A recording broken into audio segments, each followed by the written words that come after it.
The storm split the earth with rain, a roar so violent it drowned even the cries of living things. Rivers rose like monsters and clawed at the soil. John shouted, "The ground is breaking beneath us," but his voice vanished in the chaos.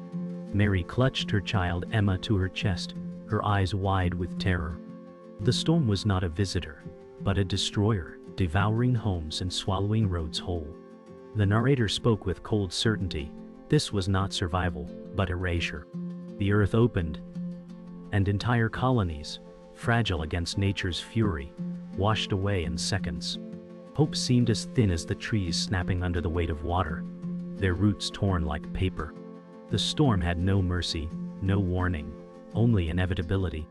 Every drop of rain was a hammer, every gust of wind a knife. The silence before the flood had been a lie, and now the truth came crashing down. The narrator whispered like the storm itself. The land was no longer ground, but a graveyard of flowing mud. John screamed, "We can't hold on," as the water clawed higher. Mary's strength faltered, her arms trembling beneath Emma's fragile weight. Every breath was war, each step stolen from drowning. The rain struck harder, flattening what little hope remained. Houses dissolved like sandcastles, and voices of neighbors rose in cries that were swallowed by thunder. The storm had turned the colony into a battlefield where survival was fleeting. Emma said, "Mommy, I'm scared," her tiny words lost in the roar. The world was not breaking, it was erasing itself. Water swept over streets once alive with laughter. The colony was now a river of ghosts. John cried, "The houses are gone," as entire walls drifted by. The narrator declared, in seconds, history was undone. The air was thick with mud, screams and splintered wood. Mary's eyes burned with salt and fear as she pressed Emma closer, whispering promises she could not keep. Emma clung to her mother, her small hands white with strain. The river showed no mercy, and in its current, lives dissolved into nameless debris. The storm tore apart not just walls, but bloodlines. The narrator's voice carried like thunder. Families vanished without farewell. John shouted, "Hold on to me," as his hands locked on Mary's shoulders. She screamed back, "Don't let go," while clutching Emma. Their bodies smashed against debris, the pain invisible against the greater terror. Every heartbeat echoed like war drums, each second, a fight stolen from death. The flood was no accident. It was judgment, and judgment did not hesitate. The storm swallowed the colony whole. The narrator said, "What once was life is now only memory adrift." John's breath tore from his lungs, his face carved in desperation. Mary's voice cracked, "Save her, even if I fall." Her sacrifice was not a plea but a command. Emma cried, "I don't want to go." The water roared louder, mocking their fragile defiance. The earth was not merely wet but broken, cracked open by endless rain. Entire colonies washed away, their stories drowned in seconds. Silence had lied. The truth thundered in flood. The storm had not passed, it lingered like a predator circling its prey. John dragged himself through the rising waters, his body trembling under exhaustion. He shouted, "Stay with me," though his voice cracked against the thunder. Mary's arms quivered as she lifted Emma higher, the child's sobs muffled by the pounding rain. The narrator's tone softened, but cut deep. Here was the heart of survival. Fragile, flawed, breakable. Every weakness was exposed, every flaw magnified in the storm's eye. The world did not see heroes, it saw prey. John's breaths grew ragged, Mary's steps faltered, and Emma's eyes closed for a heartbeat too long. They were not warriors. They were only flesh, hope, and fear. The narrator whispered, "To care in such a storm was rebellion." Mary's face sagged with exhaustion, but her grip on Emma never loosened. Emma whispered, "I'm cold," her small voice nearly stolen by the wind. John glanced back at the river of ruin, his eyes filled with the knowledge of what they had lost. No words could bury the grief of neighbors swept away, yet every step forward insisted they could still matter. Fragility was not failure. It was the cost of being alive. And though the water pressed, they clung to one another with a will greater than the flood. The colony was gone, but the family endured. John cried out, "Don't give up now." His words were not strength but desperation, bleeding through cracked lungs. The narrator spoke. "Hope is not a shield, it is a tether." Mary's eyes locked on Emma, her arms aching yet unyielding. For the child's survival, she would sacrifice every breath. The flood tried to drag them apart, pulling at their bodies with greedy hands of water, but still they pressed forward. In their fear, in their trembling, in their small defiance, they became the fragile center of the storm. Every storm has its victims, and every storm reveals what we love most. John staggered, his hand gripping Mary's wrist with a ferocity that promised he would not let go. Mary whispered through chattering teeth, "We keep moving," though the weight of Emma nearly pulled her under.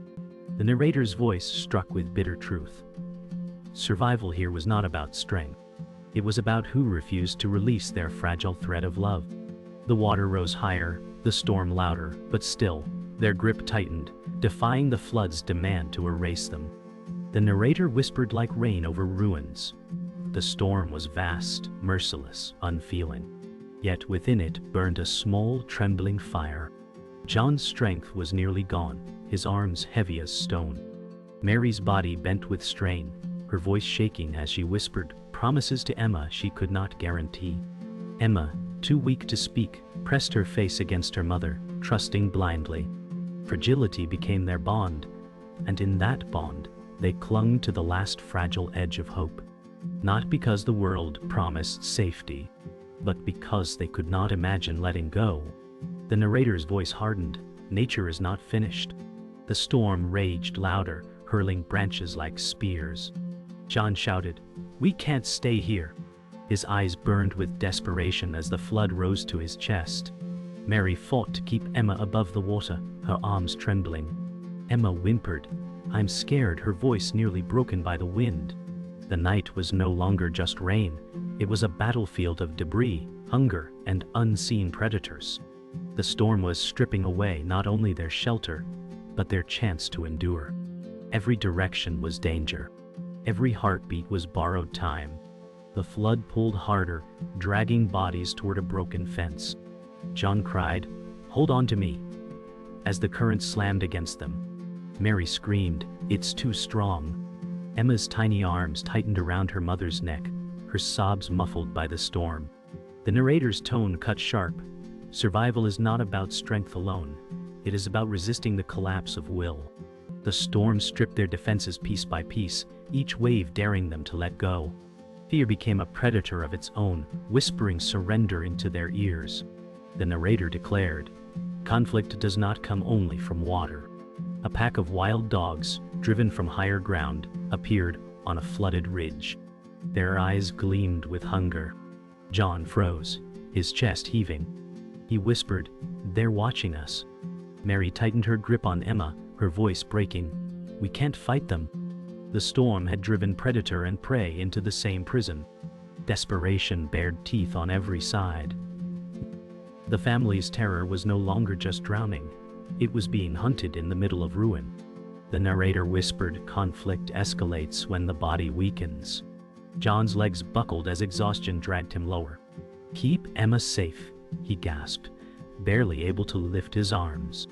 Mary cried, "Don't you dare give up." Her voice cracked like the storm itself. Emma pressed her face against her mother, whispering through tears, "Don't leave us."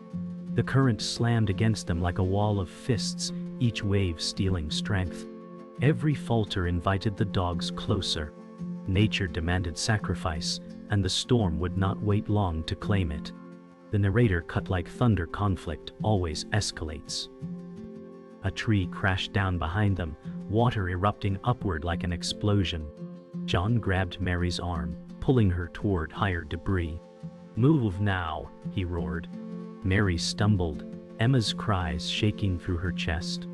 The dogs leapt closer, their growls echoing through the storm. Nature had cornered them, drowning below, predators above, exhaustion within. There was no safety, only the illusion of one more step. Survival was no longer just about the storm. It was about what waited in its shadows. The narrator's tone shifted. What you fear may not be what kills you. John froze as the wild dogs did not leap, they whimpered. Their gaunt ribs showed hunger sharper than teeth. Mary gasped. They're starving too. Emma whispered. They look scared. The storm had not only hunted the family, it had driven predators into the same trap. Survival was not about good or evil, predator or prey. It was about desperation. The flood had made equals of them all, and the truth was merciless. They were all drowning together. The narrator whispered, "The storm does not choose sides." John lowered his arms slowly, his voice breaking. "They're not attacking us." Mary's breath caught as she saw one of the dogs limp, bleeding, its paw torn. Emma whispered softly, "They're hurt." For the first time, the storm revealed its deeper cruelty. It was no longer man against beast. It was life itself against the flood. Rivals, predators, prey, all were victims here. The hidden truth was that the colony had not been destroyed by fangs or claws, but by the hand of water itself. The narrator cut like lightning. The storm's betrayal was total. The ground beneath John shifted, a hidden current pulling him under. He gasped, "Mary," as the water dragged at his legs. Mary screamed, "Don't let go." Emma shrieked as she clung tighter.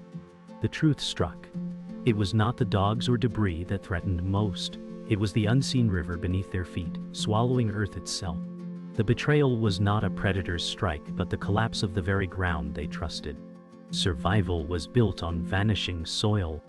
The narrator revealed, even loyalty bends in the storm. From the shadows of the flood, a neighbor appeared. David, once a trusted friend. His eyes burned with selfish panic. He shouted, "Save yourselves," as he pushed past, grabbing a floating beam for himself. Mary cried, "Help us," but he vanished into the torrent. Emma's small voice broke. Why did he leave us? The truth cut deeper than the storm. Betrayal was not born of cruelty, but survival's desperate instinct. Bonds cracked as quickly as walls. The narrator struck with finality. The storm revealed its hidden truth. Extinction is not only the end of a species, but the silence after betrayal. John's voice cracked. We have to keep moving, though his strength was failing. Mary's arms trembled as she held Emma tighter. Emma whispered, "I don't want to disappear." Behind them, the colony was gone, erased as if it never existed. The truth was merciless. The storm did not kill selectively. It erased history itself, washing away entire worlds in seconds. The narrator thundered the storm, demanded blood. John dragged himself forward, but the current ripped at his legs. "Keep her above the water," he roared, his voice shredding against the rain. Mary gasped, "I can't hold much longer." Emma's small hands clawed at her mother's shoulders, crying, "Don't let me go." The current slammed them into shattered beams, cutting skin, stealing breath. Every second stretched like eternity. The storm had become their executioner, offering no pause, no mercy. Survival was not chosen. It was fought for, one breath at a time. The narrator cut sharply. The climax of survival is sacrifice. A massive log surged toward them, spinning like a weapon. John shoved Mary aside, screaming, "Protect her!" The log smashed against his shoulder, dragging him under. Mary screamed his name, her voice breaking like glass. Emma wailed, "Daddy," as the water swallowed him. For one heartbeat, his hand reached above the surface, fingers straining, then vanished beneath the torrent. The storm claimed its price, and the family's fragile thread began to unravel. The narrator whispered, like the current, "Survival steals what we love most." Mary's arms quivered as she clung to Emma, her voice raw. "Stay with me." Emma sobbed, "Where's Daddy?" Her tiny voice pierced the storm. Mary's tears blended with rain, as she whispered promises she could not keep. Every breath was a war cry against despair. The storm mocked them with crashing thunder, reminding them nothing was guaranteed. John was gone, swallowed by the water's endless hunger. The climax cut deepest. Hope was breaking. The narrator roared in climax. Death and survival collide. From the swirling current, John erupted back to the surface, gasping. His voice was torn but fierce. "Go, don't wait for me." Mary screamed, "I won't leave you." Emma cried, "Daddy, don't go." His body thrashed as he fought against the log's weight. The storm seemed determined to split them apart, to carve love into loss. Yet for one brutal instant, John defied it, his hand locking with Mary's, dragging her toward fragile debris floating like a raft. The narrator whispered like thunders, "Echo climax is not triumph. It is survival's knife edge." John heaved Mary and Emma onto the shattered raft, his face pale with exhaustion. He gasped, "Don't let her fall." Mary sobbed, holding Emma tighter as waves hammered the wreck. Emma whispered faintly, "I'm so tired." The family clung together as the raft spun through debris, battered but unbroken. The climax closed with their fragile unity, a family bleeding, trembling, yet still alive. For now, they endured. But the storm was not finished. The narrator's tone fell heavy. "When the storm breaks, it leaves only silence and ruin." The raft drifted into calmer waters, though debris still swirled like bones in a grave. John coughed, blood on his lips, whispering, "We're still alive." Mary's voice cracked, "Don't stop, now."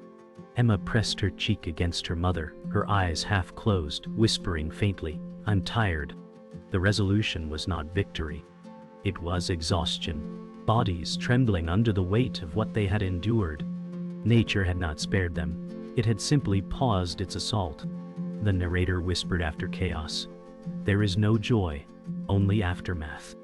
John forced his body upright, shoulders trembling, eyes scanning the horizon, where nothing remained. "The colony is gone," he muttered, voice breaking. Mary held Emma tighter, whispering, "We'll build again." Emma murmured, "I want to go home," though home had vanished beneath the flood. The silence of absence weighed heavier than the roar of the storm. What once was life now lingered, only in memory.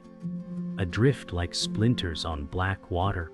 The narrator intoned, "Resolution is not kindness." John stared at the floating bodies of neighbors, faces he once greeted with laughter. His whisper cracked, "They didn't make it." Mary's tears streamed silently, her grip on Emma trembling. Emma whispered, "Why did they leave?" Innocence could not understand nature's indifference. The truth was etched in the flood. Survival was arbitrary, cruel in its choices. The earth had decided who remained, and it had not done so gently. They lived, but the cost was unbearable. The narrator's voice echoed, "Resolution ties back to the storm's first strike." The silence after destruction was sharper than thunder. John's chest heaved with broken breaths. Mary whispered, "We can't let go now." Emma, her voice fragile, asked, "Will we be safe?" The truth lay heavy in John's silence. Safety was gone. Yet their trembling arms held on to each other, as if that grip could rebuild the world. The storm had taken everything but left them this, the fragile thread of love unbroken, stretched against ruin. The narrator whispered, like fate itself, "Resolution is inevitability." The raft floated past the ruins of the colony, rooftops broken, fields erased, animals silent. John whispered, "This was our home." Mary's tears fell into the water, merging with the flood. Emma asked softly, "Will it come back?" The silence was the answer. Nature was not cruel, nor kind. It was absolute. The storm had ended, but its echo lived on in what it had erased. The circle closed. What began in shock ended in silence. The narrator whispered, "The storm ended, but silence is sharper than thunder." The raft drifted into still water, its surface broken only by floating ruins. John exhaled with ragged breath, his eyes hollow. Mary cradled Emma, whispering, "Stay awake." Emma murmured, "It's so quiet," her voice fragile as glass. The echo of what was lost weighed heavier than the storm itself. Survival was no triumph. It was a reminder of what had been erased. The silence pressed like a final judgment on their weary hearts. The narrator murmured, "Echoes linger in memory, not in sound." "Oh, John stared at a broken toy floating past, whispering, "That was hers." Mary pressed Emma tighter, her tears falling silently into the flood. Emma whispered faintly, "I want to go home," though home was gone forever. The storm had left them alive, but stripped of everything that gave life meaning. The echo was not the roar of water but the emptiness that followed. The silence screamed louder than any storm. The narrator declared, "The echo is survival itself, fragile and defiant." John whispered, "We keep moving," though his voice was almost broken. Mary lifted her chin, though her eyes brimmed with tears. Emma murmured, "Don't leave me," as her tiny hands gripped her mother's soaked dress. They had no land, no home, no safety. Yet in the grip of their hands, they carried the only thing the storm could not wash away. The echo of their love became louder than silence. The narrator spoke, "The echo is not safety. It is endurance."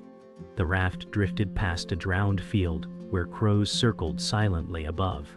John turned his eyes upward, whispering, "We are still here." Mary kissed Emma's wet forehead, whispering, "We won't let go." Emma whispered back, "Promise." The air was still, yet heavy with loss. The echo was not sound, it was the image of a family broken yet unyielding, floating across the ruins of a world erased. The narrator delivered the final blow. The storm split the earth with rain, and whole colonies washed away in seconds.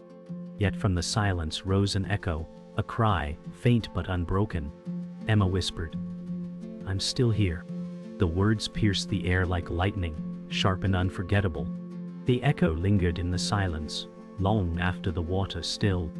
It was not triumph. It was survival. It was the reminder that even in devastation, life whispers back. The hammer of nature had struck, but the echo remained.